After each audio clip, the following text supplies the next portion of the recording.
Et vous, après la Coupe du Monde, vous partez où?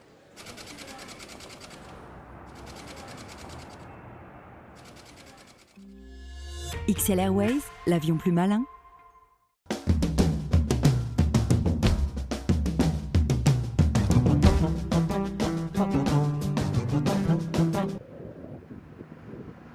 À la sortie de Porto Seguro, donc j'arrive à la plage.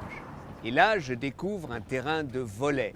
Non, plutôt ce qui m'apparaissait être un terrain de volley est en fait un terrain de football-volley. Alors le football-volley, on le joue avec la tête, on le joue avec les épaules, la poitrine, les genoux, les jambes, les pieds, mais tout sauf les mains. Et là, je vois donc plusieurs matchs et ce qui me surprend, c'est qu'il y a deux femmes qui jouent souvent avec, mais surtout contre les hommes présents sur le terrain. Et ces deux femmes s'appellent Lana et Patricinha. Lana et Patricinha sont des joueuses professionnelles, si l'on veut, de football-volley, professionnelles dans le sens qu'elles jouent les matchs de compétition nationale. Elles sont championnes du monde féminin de football-volley.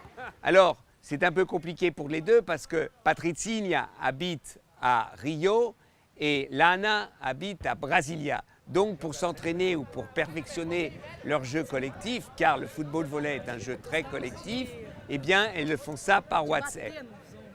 Lana, elle, voudrait en plus entrer dans la police, donc elle se prépare à des examens pour entrer dans la police, alors que Patricinha travaille à Rio dans l'administration.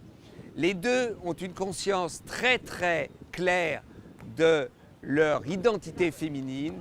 C'est pour ça qu'elles ont choisi le football-volley, parce qu'elles disent qu'en football-volley, elles peuvent s'affirmer d'une manière tout à fait ou d'une manière totale, elles peuvent s'affirmer et démontrer leur qualité. Au football, ce n'était pas tout à fait la même chose et surtout, elles aiment aussi le football-volley qui aussi leur permet, disons, une démonstration corporelle qu'elles ne renient pas.